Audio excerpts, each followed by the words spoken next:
تعالي بقى نشوف وصفتنا النهاردة سهلة وبسيطة جدا لكن النتيجة مبهرة. هتعملي أحلى فراخ مشوية ممكن تدوقيها بمنتهى السهولة، ولا شواية ولا شبكة ولا فحم ولا إزازة ولا أي حاجة، في الصينية عادي جدا، بس النتيجة جامدة جدا. كملي معايا الفيديو. بسم الله الرحمن الرحيم. علبتين من الزبادي، بصلاية مبشورة، فلفلاية خضراء، فلفلاية حمراء كبار كده قطعناهم صغير جدا جدا، ليموناية بشرنا القشر بتاعها يديكي تيست عالي جدا من غير ما ناخد الجزء الابيض عشان ما يمررش، معلقتين من الصلصه المعلبه، وبعدين هننزل عليهم بمعلقه كبيره من الزيت ومعلقه كبيره من العسل الابيض، هيعادل حموضه الصلصه وهيديكي لون تحفه جدا للفراخ. بهارات مشكله، كزبره، كركم، بهارات فراخ، بابريكا، ورق لوري، حبهان بس البذور بتاعته من جوه بس، وكمان هنحط كاري، وده من اهم التوابل اللي لازم تضيفيها دايما على فراخك. ليمونتين بقى كبار حلوين، نعصرهم كويس جدا على الخلطة بتاعتنا، ودول هيودوا الفراخ في حتة تانية خالص.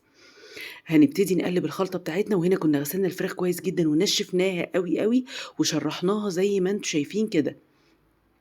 هنبتدي نرجع الخلطة بتاعتنا قلبناها، وهنا كنا نسينا مكون مهم جدا مفيش غنى عنه أبدا في أي أكلة، وهو معلقة الفلفل الأسمر الأساسية.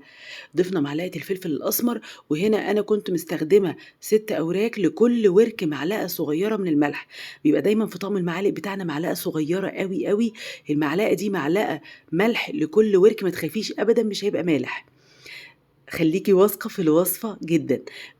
فصين أو 3 من التوم قطعناهم صغير جدا، معاهم قطعة من الجنزبيل الفريش، لو ما عندكيش حطي بودر، وقلبناهم على الخلطة وهننزل عليهم على الفراخ زي ما انتم شايفين كده. أهم نقطة عشان زفارة الفراخ إنك تنشفيها تماما من المية بتاعتها، لأن المية من أهم أسباب زفارة الفراخ.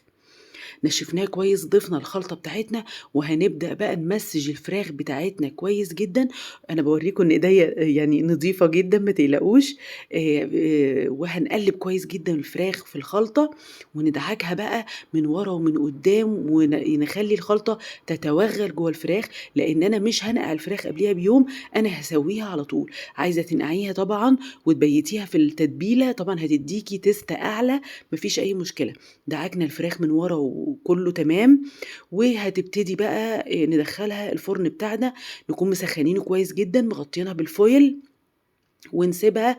وانا هنا البايركس كان فرقع في الفرن، فاضطريت انقل الفراخ في صينيه الومنيوم عادي جدا، وكملت سواها وطلعت زي الفل الحمد لله، ربنا ستر.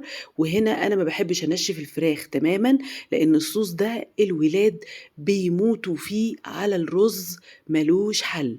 اوعي تنشفي فراخك، حابه تنشفيها وتلغي الصوص مفيش اي مشكله، بس انا بقولك عن تجربه، الصوص ملوش حل مع شويه رز بشعريه، شويه رز ابيض زي ما بتحبي، شويه خضار سوتيه، وجبه ملهاش حل. والفراخ بالطريقه دي يا جماعه وهميه فعليا. تنزلي بقى بصوص على شويه الرز وبالهنا والشفا.